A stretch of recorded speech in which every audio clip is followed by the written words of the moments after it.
షామీర్పేటలో BJP MP Etela Rajender మాట్లాడుతున్నారు. Live లో చూద్దాం. చెంప చెల్లు మనిపించింది. ఆనాడు యావత్ తెలంగాణ జాతిలో ఒక ఆలోచన వచ్చింది. ఓహో, ప్రలోభాలు ఉన్నప్పటికీ, డబ్బు ఖర్చు పెట్టినప్పటికీ, ఓటుకు 10,000 రూపాయలు ఇచ్చినప్పటికీ హుజురాబాద్ చూపిన చైతన్యం, హుజురాబాద్ చూపిన తెగువ చాలా గొప్పగా ఉందని చెప్పి ప్రపంచంలో ఉన్న తెలుగు వాళ్ళందరూ కూడా కీర్తించిండ్రు 2021 ఫలితాన్ని. ఇవాళ నా మీద కుట్ర చేసిండు ముఖ్యమంత్రి అన్నాడు. నాకు నిజంగా 2021 వరకు అధికారంలో ఉన్నా ప్రతిపక్షంలో ఉన్నా కూడా నేను ఏ పని అంటే ఆ పని చేయించుకోగలిగిన. ఎందుకంటే నేను ప్రజాప్రతినిధి కాబట్టి. 2014 వరకు నేను అధికారంలో లేకపోవచ్చు, ఎమ్మెల్యేనే ఉండవచ్చు, నా పార్టీ అధికారం లేకపోవచ్చు, కానీ నా రోడ్లు ఎక్కడ ఆగలే, నా రోడ్ల నిర్మాణం ఎక్కడ ఆగలే, నా ఇళ్ళ నిర్మాణం ఎక్కడ ఆగలే, నా దగ్గర సబ్స్టేషన్ నిర్మాణం ఎక్కడ ఆగలే.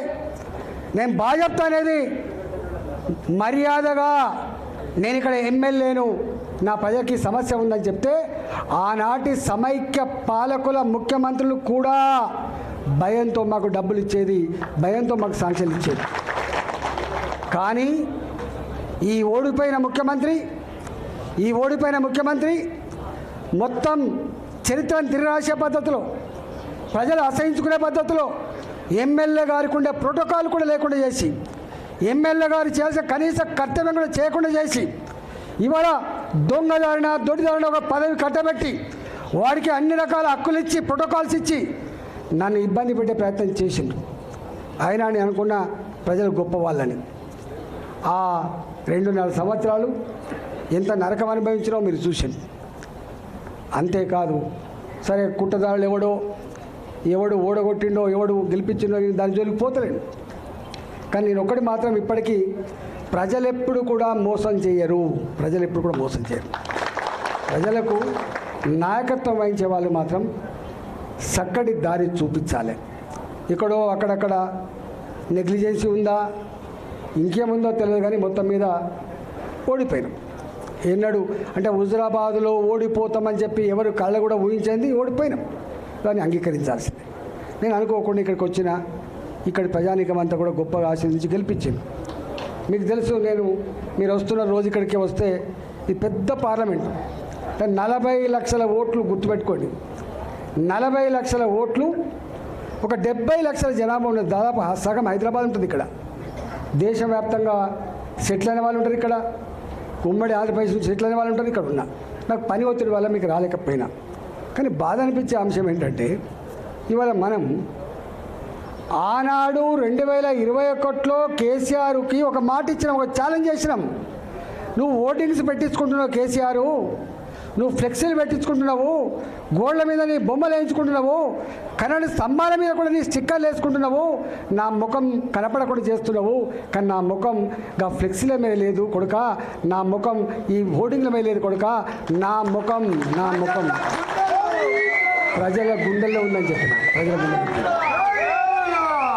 ఇవాళ మీరు ఇప్పుడు కూడా ఇలా షామీర్పేట ఏమడ్డనే ఇది, ఈ షామీర్పేట భారతీయ జనతా పార్టీకి అడ్డ. ఇది ఇవాళ అడ్డ. ఇది నేను భారతీయ జనతా పార్టీ ఎంపీని, నేను ఇక్కడ భారతీయ జనతా పార్టీ ఎంపీని. నేను దక్షిణ భారతదేశంలో మొట్టమొదటిసారిగా ప్రచారం జరిగితే నరేంద్ర మోడీ గారే స్వయంగా వచ్చి నా ఎలక్షన్ ప్రచారం చేసే విషయం మీకు తెలుసు.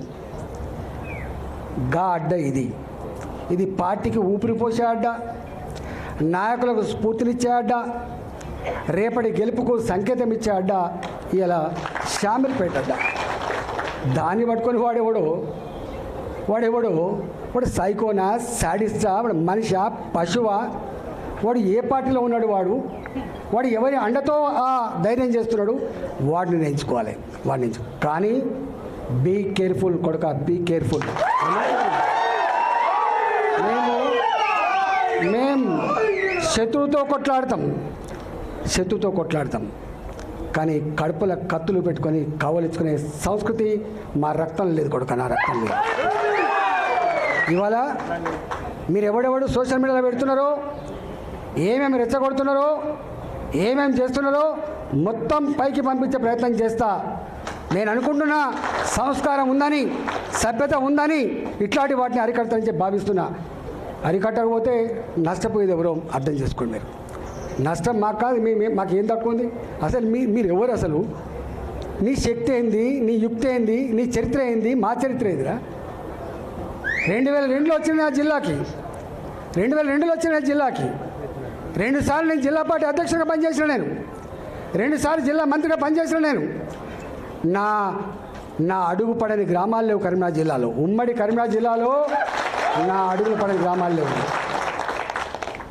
ఉమ్మడి కరీంనగర్ జిల్లాలో నేను కరీంనగర్లో ఉంటే పొద్దున ఉదయం పొయ్యి ముట్టిస్తే రాత్రి 12 గంటలకు కూడా ఆ పొయ్యి ఆరిపోయేది కాదు. ఒక్క హుజరాబాదు, ఒక కమలాపూర్ వచ్చిన వాళ్ళు కాదు బిడ్డ, మొత్తం కరీంనగర్ జిల్లా మొత్తం వచ్చేది. పక్క పంటున్న జిల్లాలు కూడా అప్పుడప్పుడు వచ్చిపోయేది. ఇవాళ నేను 2 సార్లు 40 ఫ్లోర్ లేదని చెప్తున్నా అంటే నాకు తెలియని జిల్లా ఉంటుందా? నేను పోని మండలం ఉంటుందా? నేను మాట్లాడినటువంటి జాతులు ఉంటాయా? మీకు మా చరిత్ర తక్కువ తెలుసుకోడు కా, మీ చరిత్ర మీకు తక్కువ తెలుసు. నేను ఆర్థిక మంత్రిగా ఉన్నాడు 110 కులాలు 120 కులాలు ఉంటే అనేక కులాలకి పాపం ఇప్పటిదాకా వాళ్ళకు ఎమ్మెల్యేలు కాలేదు, ఎంపీలు కాలేదు, వాళ్ళు గుర్తించిన పాపన పోతలేరు, వాళ్ళకు కుల సర్టిఫికేట్ లేవని చెప్పి నన్ను ఎవరు కోరలే. నేనే ఒక 40 రోజుల పాటు 40 డేస్ యావత్ తెలంగాణ అన్ని కుల సంఘాల నాయకులతో బాజాప్తా అసెంబ్లీలో మీటింగ్లు పెట్టి, నేనే వాళ్ళకు భోజనాలు పెట్టి, నేనే మీకు లీడర్ని, మీ సమస్యల పరిష్కారం కోసం ఉన్న బిడ్డనని చెప్పిన నేను 40 రోజుల పాటు ఆ పనిచేసిన.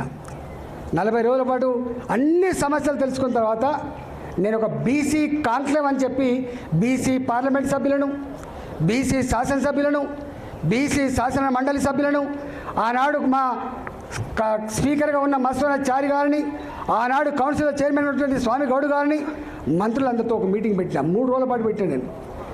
ఈ నోరు లేని వాళ్ళకు మనం దిక్కు కావాలి. తెలంగాణ రాష్ట్ర ఏర్పాటు కేవలం భౌగోళికమైనది కాదు. తెలంగాణ రాష్ట్ర ఏర్పాటు ఈ జాతులకు స్వేచ్ఛ కావాలి, ఈ జాతులకి ఫలితం అందాలనేటువంటి సంకల్పంతో ఉన్నది. కాబట్టి మనం వీళ్ళ కోసమే చేయాలని చెప్పి 3 రోజుల పాటు చర్చించాం మేము. దాని ఫలితమే 250 రెసిడెన్షియల్ స్కూళ్ళు ఇవాళ బీసీ రెసిడెన్షియల్ స్కూల్ వచ్చినాయి.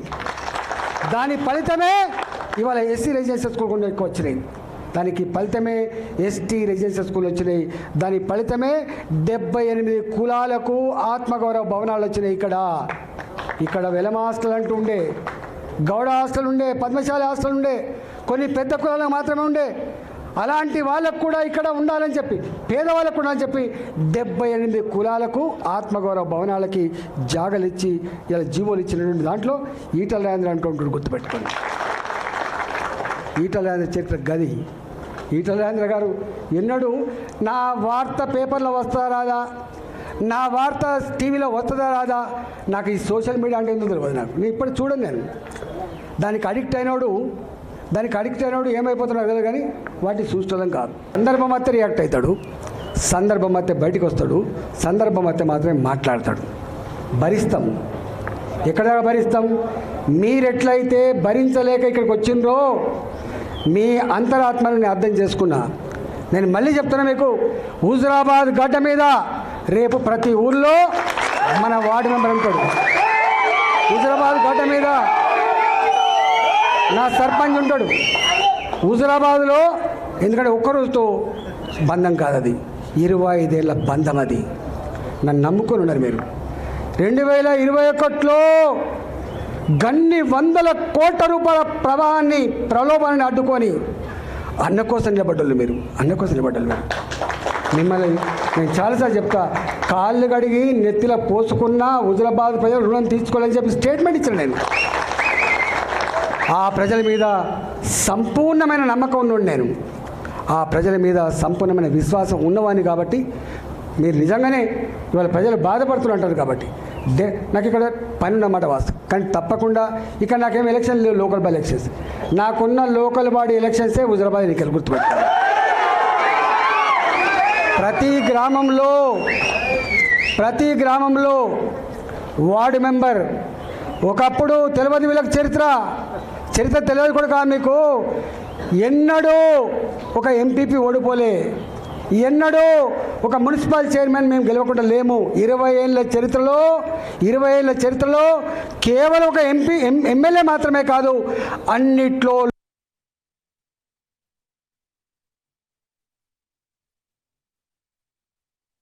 ఎన్నడూ ఒక ఎంపీపీ ఓడిపోలే, ఎన్నడూ ఒక ఎంపీ ఓడిపోలే.